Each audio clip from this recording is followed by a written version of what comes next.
From MTN Sports, welcome to Grizzly Insider, sponsored by Albertsons Safeway.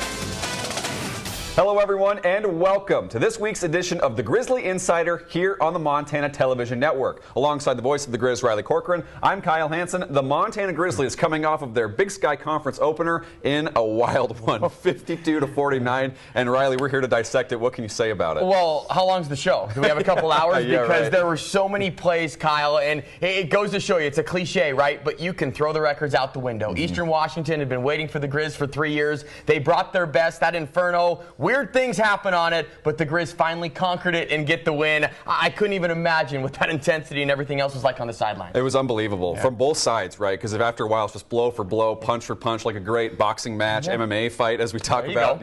Over 1,200 yards between the two teams, 101 points. Let's go ahead and break down that first half, though, because again, kind of right out of the gates, it's interesting. Both teams punt on their first drives, and then from there, it kind of takes off, and you see kind of what both teams are trying to do early on. Well, yeah, in Eastern, we knew that at least they were going to empty the kitchen sink and bring a lot of formations and get the ball to their playmakers and give them a lot of credit. They did that with Fisperis, the Chisholm. Their running game was really impressive, too. They jumped out on the Grizzlies early, and we both have a turning point, I think, in each half because it felt like it was two total games between the 160 plays that happened, Kyle. But in the first half, when the Grizz defense finally made a stand, it was Jackson Lee with an ankle tackle of Efton Chisholm, then true freshman Keon Lau with a pass breakup. Montana then turns that into 21 straight points. They seized control. They never relinquished the lead. But then in the second half, it was the Eagles with the turning point that got themselves right back into it. 100%. And like you said, the Grizzlies felt like they were ready to kind of step on the throats a little bit, especially going into that third quarter. But for me, you're kind of watching the game. The Grizzlies, they're looking to get that stand. And I thought Trevin Gradney's missed pick six. He had it. Tremendous player for Montana. No discredit to him, but it's like you make a play like that, and it just feels like that kind of maybe puts it away a little bit more. Maybe desperation mode for Eastern Washington. He doesn't get it. 2 plays later, Jared Taylor's 48-yard run to score and, kind of get Eastern back in it. Obviously, the Grizzlies responded with Eli Gilman's touchdown, but from there, it was just score after score. Well, it just seemed, as you mentioned, punch for punch, counter punch. The Grizz never relinquished the lead, but Eastern got within 3 points a couple of times, and we'd been saying it for weeks.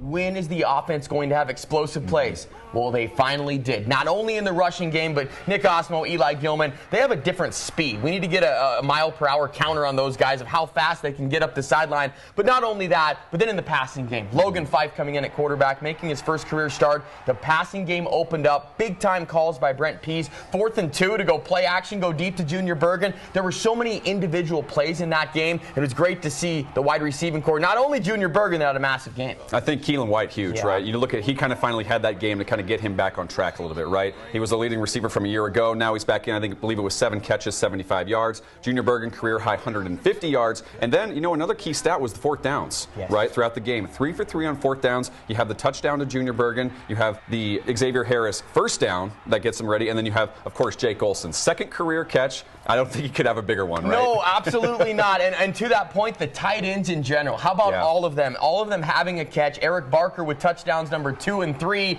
in his career. So those were absolutely massive in the game. The 4th down calls, how about this? The Grizz have more 4th down conversions this year than they did all of last year in 15 games. They've done that through a 5-game span. So the identity, we're starting to see it, Kyle. Foot on the gas, let's go. This offense is turning into be an elite unit averaging over 40 points per game. And ultimately, to your point, like you said, the Grizzlies never relinquished that lead, right? And that was, to me, kind of the biggest thing.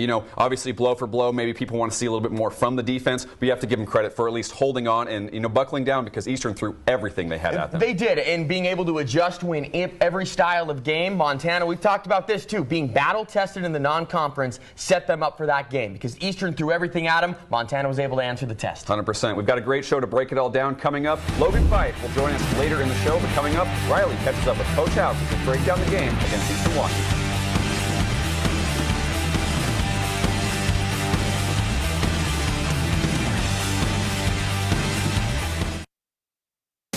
Welcome back to Grizzly Insider, sponsored by Albertsons Safeway. And welcome back to the Grizz Insider. The Big Sky Conference opener was one to remember as Montana gets their first win on the red turf at Eastern Washington. They win a thriller 52-49. Here to break it down, head football coach Bobby Hauck. And coach, we know that Big Sky plays a different animal, but I don't know if anybody expected that kind of game. Record-breaking performance from an offensive side of things, and your defense made just enough plays at the end, but just tell us some of your initial thoughts. A lot to cover. Well, it was certainly a wild game, and that's the way college football is. I mean, you go across the spectrum of yesterday's games, everything from Alabama being up 28-0, then having to come from behind and win. You know, we had them knocked down a few times, and we just couldn't get them to quit coming back. And credit goes to Eastern, man. They did a good job.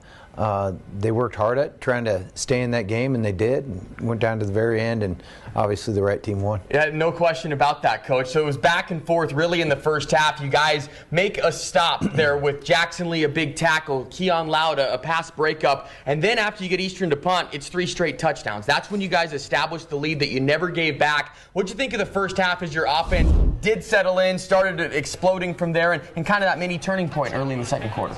It was good, you know, and really the whole team was pretty well in concert the first half. You know, we hung on. They had some things for us where they got down the field and got it in the end zone a couple times, but then we settled in, we were getting them stopped, and the offense was executing at a high level, and that continued. Not the execution on the defensive side wasn't quite as good the second half. Well, I'm curious who the game ball could have went to, especially on offense. It went all across the board, but we have to start with your quarterback, Logan Fife, making his first start in a Grizzly uniform, and that momentum that he carried towards the end of Western Carolina really just started there for Eastern Washington in that game. 5 touchdown passes, over 300 yards passing, the most passing yards by a Grizzly quarterback since Dalton Snead in the 2019 playoff win over Southeastern Louisiana. So what can you say about your quarterback, how he led the charge all game long with the help of his teammates? Well, he made a lot of plays, first of all, and in your verbiage, he balled out on right. Saturday. So it was a great job by him. I thought he managed the game well, and then he made plays when they came to him. I thought his thought process was great throughout the game. He hit some big plays, and he hit some just routine plays to move the chains. It was really good by him. Well, there's a lot of position groups that we could highlight, but I know at least one of my favorites and one that I like talking to you about is the tight ends, because they're so versatile with what they do in the run game and the passing game, and they were very involved in the passing game here. Every tight end had a catch. 3 touchdowns by your tight end. The first career touchdown from Jake Olson came at a big moment. Eric Barker with 2, maybe getting one back that he could have had against Western Carolina. Yeah. So what can you say about your tight ends, especially how they were very involved in the passing game? They did a good job, you know, and as you and I talk often, the tight ends are integral in both the run and the pass. The better they block in the run game, probably the more open they're going to be in the pass game, because people discount them a little bit because they're working so hard in the run game. So good job across the board by that group. They all had catches, which, you know, then you're going to ask me, why didn't Junior catch more, you know? But the ball goes where it goes. The guys did a good job, and I'm pretty enthused about that group. Well, Coach, Junior Bergen had a career high in receiving yards. Keelan White had a season high as well. So there was a lot of wealth to spread around, at least offensively. Got to talk about the fourth down play calls and just having that mindset from your group. You have already more fourth down conversions than you did all of last year. It seemed that all of them were big spots, highlighted by the 4th and 2 call. Went to a review. You guys come out and throw it. It was a big touchdown to Junior Bergen. But just talk about the mindset and the execution on fourth down. Well, it's always good when you can come up with some touchdowns on fourth down or some big plays. That's great. But, you know, moving the chains on fourth down is, in fact, a big play. You get to control the ball and control the game. In terms of fourth downs, a lot of the game situation, field position, scoreboard, you know, all those different things play into when you go there. And it just so happened in the game on Saturday that we were in some situations where I felt really good about going after it. And the offensive staff and Brent did a nice job with the play calls, and those are big plays in the game. Well, Coach, I know you well that, yes, it was a 52-49 win, but defensively, I'm sure you're looking at the tape thinking, okay, we can clean some things up. You guys have been extremely banged up on that side of the ball, but when you assess the defense and, more importantly, moving forward, what are some things that come to mind that obviously this group needs to fine-tune as you get deeper into conference play? Well, you know, first, I mean, teams win games and teams lose games, and it's not the offense wins or loses, or the defense wins or loses. You know, teams win and teams lose, and the kicking game's a part of that as well. But, you know, if it was any one thing, it'd be simple. We need to be more consistent. We need to be more consistent with execution of the play called. And then, you know, just simply having man eyes and man coverage and different things like that. We've got to do it. Well, what makes these Grizzlies so great, though, is they can win any style of game, and they certainly did that in Cheney last Saturday, beating Eastern Washington 52-49. On the other side of the break, Kyle Hansen will catch up with quarterback Logan Fife.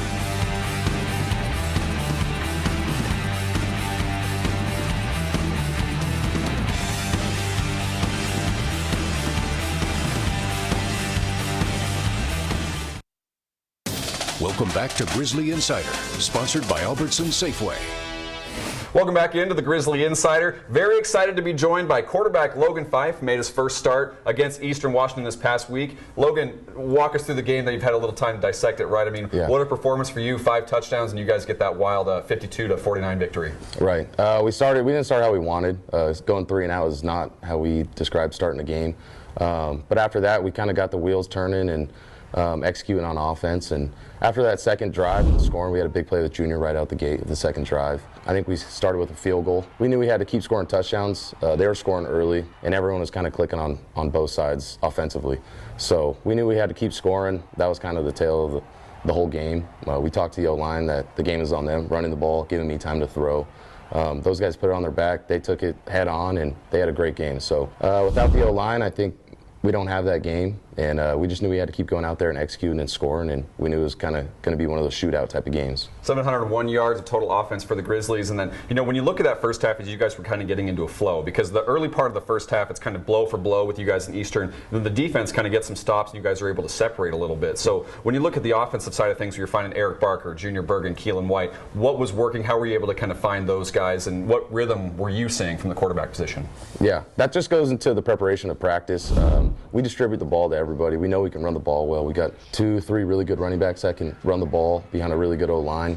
But we knew on the perimeter that those guys are electric with the ball in their hands. So it's just a matter of who's getting the ball and when we're doing it, and we got to execute that. So we had a really good week of practice. Getting those guys the ball is kind of just the distribution of the game, trusting what Coach Pease is calling, and just executing the way we know how to execute. And we were executing really well last night. You guys had the home run ball to Junior on 4th and 1. I got to ask you, what's it like throwing to 5? It's fun. It's electric. It's nice having him out there. I know we didn't have him early in the season, and he got his body right, and now he's back. So that's always the guy that you're looking to throw to, and he's electric with the ball in his hands. So that's definitely a priority. One of the key stats I thought from the game was you guys 3 for 3 on 4th down in this game. And you look at the plays called, right? We talk about the touchdown to Junior, that long run from X, and then of course the touchdown to Jake Olson, his second career catch with the Grizzlies. Speak to, I guess, that efficiency, and you guys coming through on big 4th downs, and you guys really needed every bit of those. Yeah, I think it's just not flinching. I think everyone has the confidence that we're going to get every first down. We're going to execute every play that's called. And so when we got in those situations and the play was called, no one really blinked. It was kind of those things like, all right, here we go. Let's go execute this. And everyone did their job. Everyone did their 111. It kind of worked out in our favor. It kind of comes down to, again, Coach P's giving us that confidence throughout the week. We go over these plays over and over again, and that's what people don't see. So we have the confidence to go do that every single time, and it happened to work out. That second half, punch, counter punch, really, from both teams the entire way. So from your guys' perspective, what was it like? What was it, A, like playing in a game like that, but B, how were you guys able to kind of stand tall, right? Because Eastern was throwing everything they had at you. You guys always had a response. Eli Gilman, Nick Osmo, all these guys were really coming together, and you guys sealed it. Just what was working, and how were you guys able to stand tall in those moments? Yeah, I think it was just knowing that we were executing well. We had to keep doing it. We couldn't fall off at all or get comfortable. I wouldn't say there was a time where we got comfortable in North Dakota, but we've been through that before, and we kind of ended up on the wrong side of that game, and we knew we didn't want that to happen this time. So going out there, I think at one point we had a 17-point lead, and they just kept firing back. The onside kick kind of brought them in a little bit closer, so there's definitely points in that game we thought we could get them to tap and kind of turn over and maybe stop playing as hard, but they're a good team, and they played hard, and offensively we knew we had to just worry about what we had control over, and that was executing every play that was called and going out there and scoring and finishing with touchdowns, not field goals, because that's what was going to separate us in that game. First game starting for you at quarterback for the Grizzlies, but obviously first year for you here with the program since transferring in from Fresno State. How would you describe what it's been like being a Montana Grizzly so far and the experience you've had here in Missoula? Yeah, I love it. Montana's a great place. As far as culture-wise, a really good culture. Coach Hauck said a really good foundation here. I'd say that's one thing is it doesn't really feel like an FCS program. It definitely feels bigger than that. As far as from coaching staff to strength staff, trainers, and our team. There's a lot of good guys that love football on this team. Guys care about the right things. People are worried about the team aspect, and I think it's really nice coming in here knowing that you got a bunch of football guys ready to win. And so it's a winning culture. That's a standard, and everyone lives up to that. Well, congratulations on the win, Logan. Thanks so much for your time. Yeah, thanks for having me. Coming up, Riley and I will look ahead to Weber State here on the Grizzly Insider. Take coverage of the Grizz with you. Download our app for your favorite mobile device today.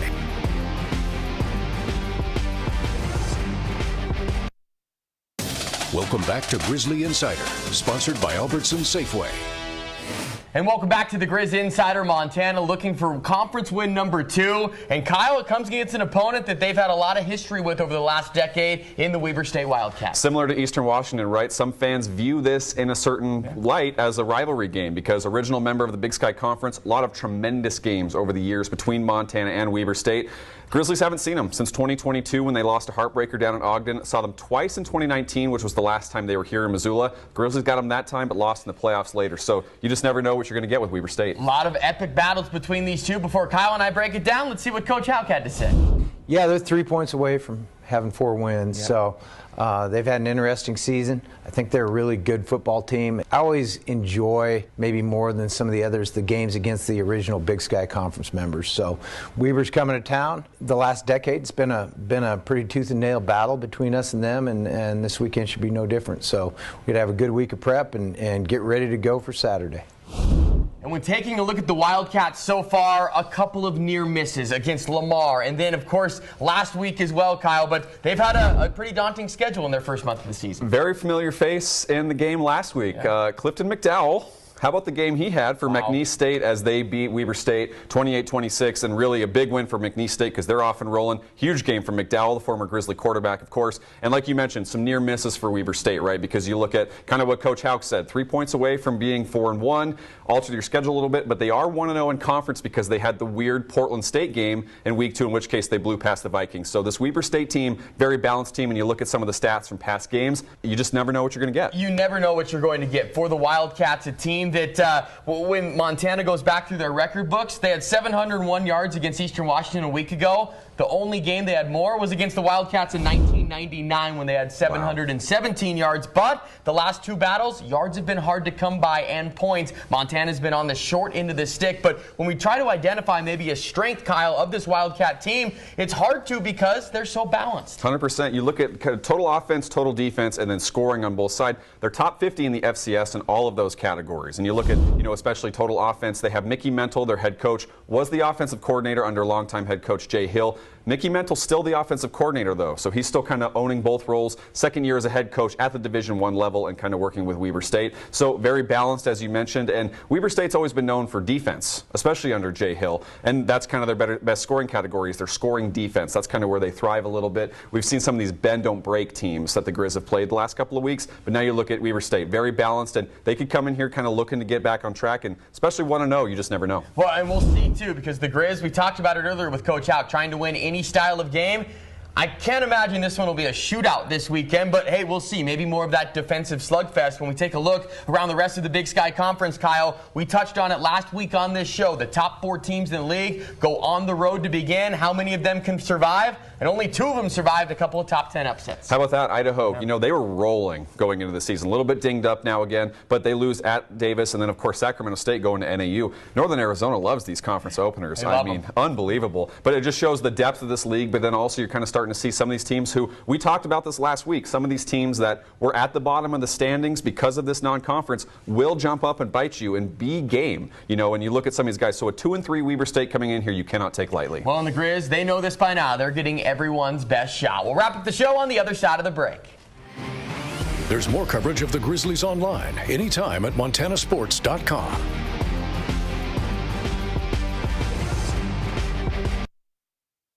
Welcome back to Grizzly Insider, sponsored by Albertsons Safeway. Well, it's another big week coming up for Grizzly Athletics. And Riley, it's one of these fun weeks every year where you guys get a chance to honor the past, and some standouts are going to go in the Hall of Fame. There is, Kyle, and really this event has just grown in the last couple of years since they moved it into the Adams Center. And again, a stellar class. 4 are going to be honored. First time in over 20 years. 3 football members are going to go in. Absolutely going to be a great weekend that kicks it off. Calendars turn to October. It's football season. We love it. The weather's going to be great, and a good weekend in Missoula. We're ready to roll. Riley does a great job emceeing this event, so we will have all of the coverage from the Grizzly Athletics Hall of Fame banquet. Grizz Soccer and Grizz Volleyball have also started conference play, and we'll have updates for you on them in the coming weeks. But the Montana Grizzly football team back home this week, taking on Weber State with a 1 p.m. kick, and we'll have your broadcast right here on the Montana Television Network. That's it from us. Thanks so much for joining us, and we'll see you next week.